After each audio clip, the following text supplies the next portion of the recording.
Sud Radio, le 10h midi, les médias. L'invité du jour. L'invité du jour, c'est Laurent Mariotte. Bonjour Laurent Mariotte, merci d'être avec nous. Vous nous avez rien apporté? Mais non, malheureusement, je suis venu en scooter et j'avais peur que le doggy bag ne tienne pas la route. Vous avez invité juste pour ça. Il y a beaucoup de nids-poules à Paris. Juste pour avoir un petit plat en équilibre. Petit plan en équilibre spécial été. Ça a commencé le 21 juin et vous avez pris vos quartiers d'été en Dordogne.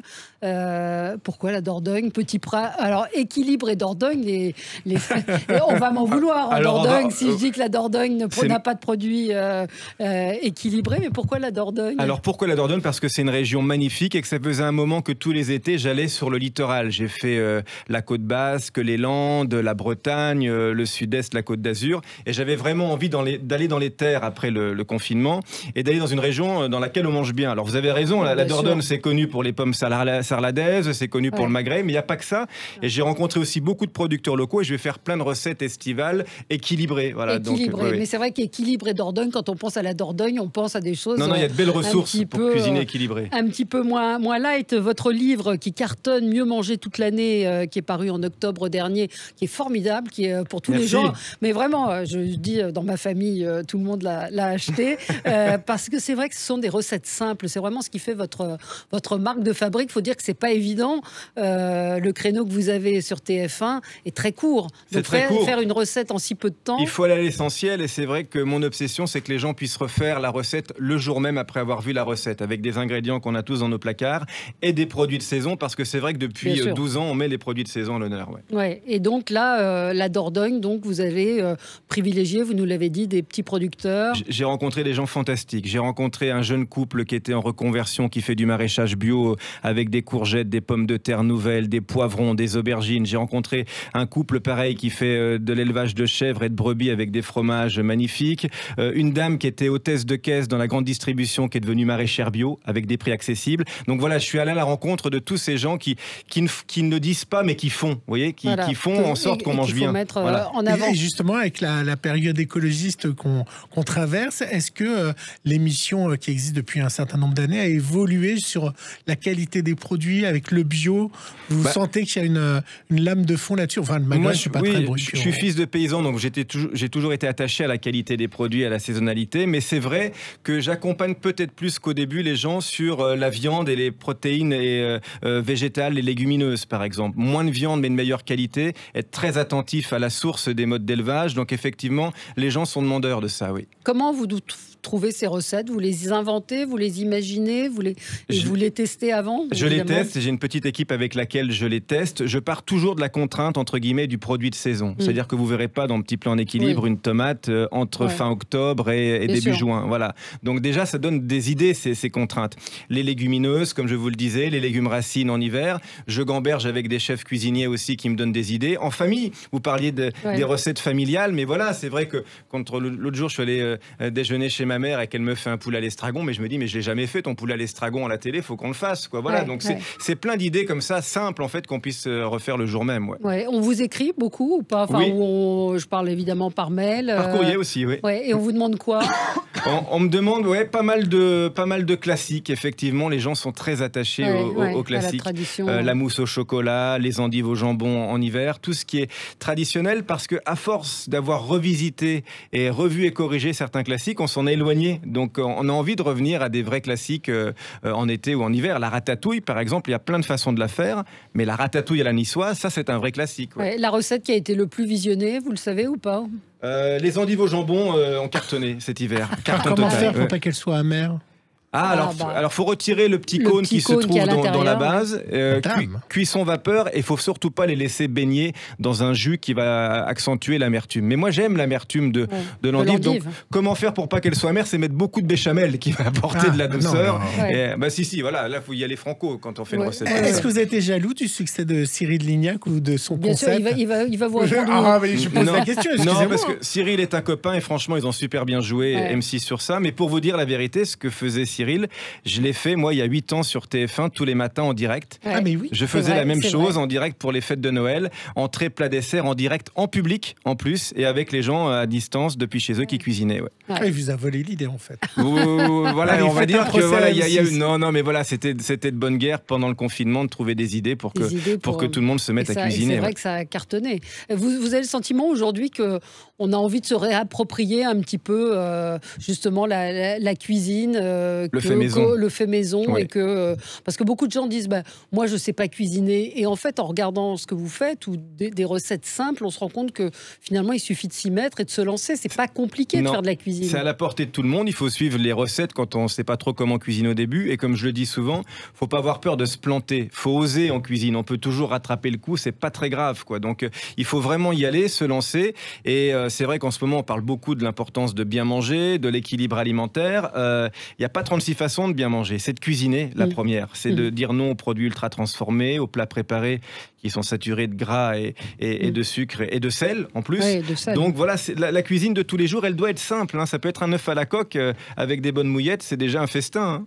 C'est vrai, tout simple. Des radis avec du beurre. Voilà, mais des produits de saison et redécouvrir les joies du marché aussi, et d'aller, quand on est en région et qu'on a la chance d'avoir des petits producteurs autour de chez soi, de picorer comme ça entre la grande distribution qui est malgré tout... Mais c'est souvent cher quand même, les petits producteurs et les produits de qualité. On le voit en ce moment. C'est un peu plus cher avec bio, les fraises, avec les framboises. Si on veut des bonnes framboises, ça coûte très cher. Sinon, c'est de la flotte. Mais en pleine saison, en vente directe, franchement, il n'y a pas de gros écart de prix.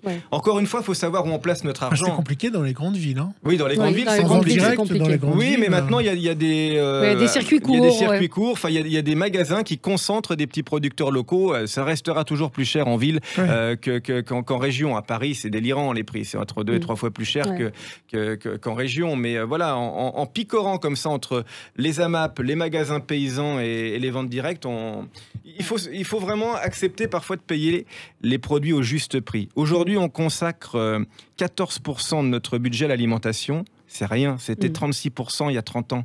Donc, c'est-à-dire qu'on a décidé de sacrifier aussi notre alimentation en allant sur de la bouffe low cost. Et si on veut que nos paysans gagnent leur vie et que nous, on mange bien, il faut parfois changer un peu les variables. Il y a un aliment que vous n'aimez pas du tout?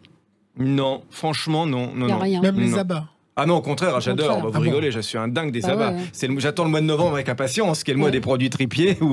J'adore les abats. J'ai été élevé à la campagne par mes grands-parents essentiellement, et j'ai été vraiment élevé au gras double, au foie de veau, au rognon. Donc oui. Et de veau? Il faut être veau, magnifique. Riz de veau. Riz de veau aussi, les riz de veau, c'est sublime. Fan des riz de veau. Je comprends.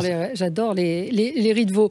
Sur les recettes, il y a des recettes qui sont infaisables en si peu de temps, ou pas? Oui, parce que comme je veux quand même montrer les grandes étapes, c'est compliqué de faire une bouillabaisse dans les règles de l'art. J'ai déjà fait le pot-au-feu quand même, j'ai déjà fait la blanquette en ellipsant, comme on dit, certaines étapes, mais de plus en plus, je fais en sorte que ce soit des recettes ultra simple en fait. Mais alors, une recette, c'est combien de jours de tournage?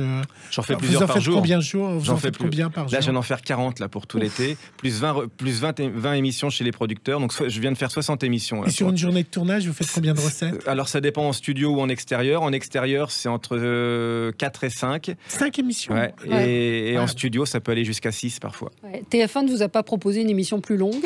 De temps en temps, je fais des émissions plus longues. J'ai fait Week-end, par exemple, tous les samedis. Il y a 2 saisons. Là, on réfléchit à autre chose, effectivement. Je suis pas un excité de la longueur, mais effectivement, ça permettrait de développer justement peut-être d'autres aspects comme celui de mettre en valeur des producteurs. Alors voilà, on réfléchit à ça, effectivement. On réfléchit à ça pour faire une formule plus longue de petits plans d'équilibre. Voilà. Là, vous êtes à des carrefours qui sont les cartons d'audience, c'est-à-dire avant le 13h et avant le 20h.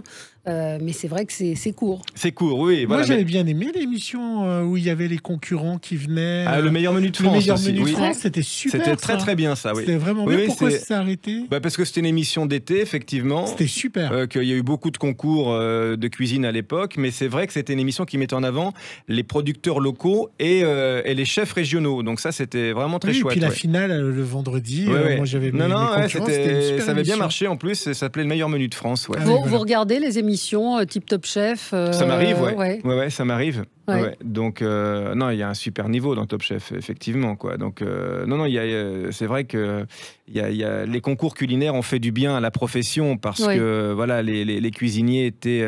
Faut pas oublier quand même qu'il y a quand même quelques années, on disait à un gamin qui travaillait pas bien à l'école, tu seras cuisinier. Tu finiras mal, tu voilà, fais rien cuisinier. C'est un truc de dingue. Alors que maintenant, c'est. Vous, ça vous a jamais tenté d'avoir un restaurant? Oui, c'est ça. C'est un autre métier. J'ai passé mon CAP de cuisinier, moi, il y a 15 ans, pour faire ça, en fait. Et c'est la télévision qui m'a rattrapé et la radio, mais j'étais parti pour faire ça. Peut-être que je le ferai un jour, mais en tout cas, pour l'instant... Et ça vous vient d'où, ce goût pour la cuisine? C'est mes racines vosgiennes, paysannes, en fait, où j'ai grandi dans un village où on était pratiquement en autonomie alimentaire, en fait. Il y avait 3 potagers dans le village, il y avait la ferme, il y avait les poules, il y avait l'élevage, donc on était vraiment concentré sur les ressources locales. Et avec une maman qui cuisinait Un petit peu. Ma mère est en retraite aujourd'hui, mais elle était aide-soignante, donc elle travaillait beaucoup. J'étais beaucoup élevé par mes grands-parents, mais qui cuisinait aussi, mais une cuisine simple, ma mère, mais qui était, comme dans les fin 70, début 80, la cuisine Findus aussi, des femmes qui travaillent et qui disent merci au surgelé. Alors la question essentielle de cet été, est-ce que je vais gagner une maison, 100 000 euros? C'est vraiment le truc le plus important de l'émission. C'est plus que ça. Avec la question pointue, où il faut toujours être... Qu'est-ce qu'on va gagner On va gagner 1 million d'euros cet été. C'est historique. 50 000 euros par an pendant 20 ans. Mais non. Je vous assure, c'est commencé. Je vais vous regarder. C'est commencé. C'est un tirage au sort parmi les bonnes réponses. Souvent, les gens me disent, mais comment on fait? À partir du moment où on a répondu correctement, il y a tout qui est enregistré dans un ordinateur et à la fin de l'été, l'huissier va tirer au sort. C'est à la fin de l'été, donc c'est à la fin de l'été. C'est le grand jeu de l'été, c'est pas par jour. Non. Est-ce que plus on joue, plus on a de chances d'être tiré au sort ou pas? Peut-être, mais moi j'ai eu déjà, parce que j'appelle les gagnants parfois, et j'ai des gens souvent qui ont joué pour la première fois. Parce qu'il y a des gagnants. Oui, mais pendant l'année, oui. Il y a des gagnants tout le temps. Cet été, il y aura un gagnant pour l'été. Mais sinon, en saison, on fait des jeux sur une semaine, des jeux sur 15 jours. Donc, ça change, oui. Et vous croyez quand ils vous ont au téléphone? Oui, là, ils sont obligés. Voilà. Et vous avez un site qui est extrêmement bien fait aussi, Laurent Mariotte, pour retrouver vos recettes, des idées recettes, qui sont souvent les recettes que vous avez faites à la télévision. En famille, les recettes de pilons de poulet et gredou, le caviar d'aubergine, je vous en donne quelques-unes, la recette de salade de haricots verts aux noix. Tout ça, c'est très, très Noix simple. du Périgord. Mais vous avez mangé quoi, vous, hier soir? Qu'est-ce que j'ai mangé? Vous avez cuisiné? Non, alors hier soir, j'ai pas cuisiné. Non, hier soir, je me suis fait livrer parce que, pour vous dire la vérité, j'ai des raviolis chinois à côté de chez moi, dans le 3e arrondissement, où c'est le quartier historique des Chinois qui sont arrivés à Paris. Pour 12 €, vous faites un festin, ça s'appelle l'art du ravioli, je peux donner l'adresse. Et j'avais la flemme hier soir et je me suis fait livrer des raviolis chinois, c'était le bonheur. Sinon, vous faites quoi chez vous? Je fais tout. J'ai fait un caviar de courgettes, avant-hier. J'ai acheté de belles merguez. Ah oui, c'est comme le caviar d'aubergine avec beaucoup d'ail et beaucoup de thym. Et monté à l'huile d'olive. J'avais de belles merguez que j'ai achetées chez un super boucher dans le 2e arrondissement. Donc j'ai fait caviar d'aubergine et merguez, caviar de courgettes et merguez hier midi. Oui. Alors, on vous retrouve tout l'été, 12h50 et 19h50, c'est ça, c'est ça. Tous les jours. Et puis c'est sur TMC. Et le soir aussi. TF1 et sur TMC, Petit plat en équilibre, donc en Dordogne. Et puis le livre, évidemment, qui est Mieux manger toute l'année aux éditions Solar. Merci Laurent Mariotte. Million. Merci, je sens que Gilles va être devant la télé. Merci à vous. Merci, très bonne journée.